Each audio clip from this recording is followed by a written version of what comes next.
നമ്മൾ ഫ്രണ്ടിൽ വന്നിരിക്കുകയാണ്. ഇതാണ് മെയിൻ വഴി. ഇവിടുന്ന് താഴോട്ട് ഇറങ്ങിയാൽ അമ്പലമാണ്. ഇവിടുന്ന് താഴോട്ട് ഇറങ്ങി നമുക്കിനി വീഡിയോ എടുക്കണം. നമ്മളൊന്ന് വന്നേക്കുന്നത് നമ്മുടെ എലന്തൂര് നമ്മുടെ കായംകുളം കൊച്ചിൻ്റെ ഒരു അമ്പലമുണ്ട്. ആ അമ്പലത്തിലോട്ടാണ് നമ്മൾ വന്നേക്കുന്നത്. അപ്പം ഇവിടെ കായംകുളം കൊച്ചിനെ കുടിയിരുത്തിയേക്കുക എന്നാണ് പറയുന്നത്. അപ്പം പറയുന്നതല്ല, കുടിയിരുത്തിയിട്ടുണ്ട്. അപ്പോൾ അത് നമ്മൾ കാണാൻ വേണ്ടിയാണ് നമ്മൾ വന്നിരിക്കുന്നത്. നമുക്ക് അത് കാണാം. അതിലേക്കുള്ള കാഴ്ചകളിലോട്ട് പോകാം.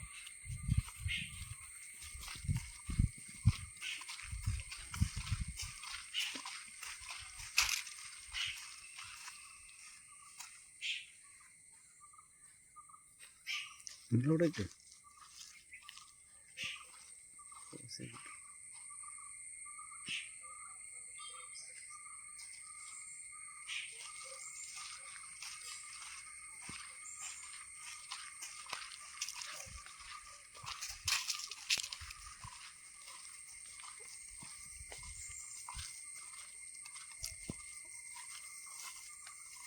അപ്പോൾ ഗൈസ്, ഇവിടെയാണ് കുടിയിരുത്തിയിരിക്കുന്നത്. എൻ്റെ ഇതിനകത്ത് കുടിയിരുത്തിയിരിക്കുന്നത് ഇതിനകത്തല്ലേ? ഇവിടെയാണ് കുടിയിരുത്തിയിരിക്കുന്നത്. ഇതിൻ്റെ സൈഡിൽ ഒരു കാവുണ്ട്. ഇത് കാവല്ലേ? കാവുണ്ട്. നമുക്ക് ഇവിടെ ഇത് കാണുന്നുണ്ട്. കാർമേൽ.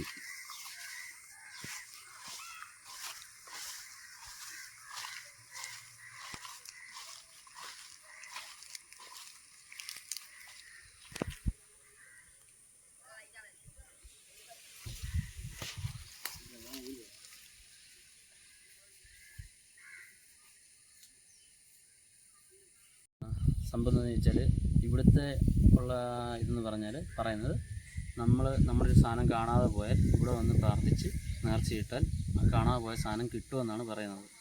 അതേപോലെ തന്നെ നമുക്കൊരാഗ്രഹങ്ങളുണ്ടെങ്കിൽ ഇവിടെ വന്ന് പ്രാർത്ഥിച്ചാൽ അത് സാധിച്ചു തരും എന്നുള്ളതാണ് വിശ്വാസം. ഇവിടെയാണ് നാഗരാജാവും നാഗഭിക്ഷയും കുടികൊള്ളുന്നത്. ഇവിടെയാണ് കായംകുളം കൊച്ചിനെ ഇരുത്തിയിരിക്കുന്നത്. അപ്പം അതിൻ്റെ കൂടെ തന്നെ ചേർന്നിരിക്കുന്നതാണ് ഈ ക്ഷേത്രവും. ഈ ക്ഷേത്രത്തിൽ ആരൊക്കെയാണ് കുടിയിരുത്തിയിരിക്കുന്നത് എനിക്ക് അറിഞ്ഞൂടെ സത്യത്തിൽ. അതുകൊണ്ടാണ് ഞാൻ അതിനെക്കുറിച്ച് കറക്റ്റായിട്ട് പറയാത്തത്. എനിക്ക് അതിനെക്കുറിച്ച് കറക്റ്റ് കാര്യങ്ങൾ അറിഞ്ഞുകൂടാ.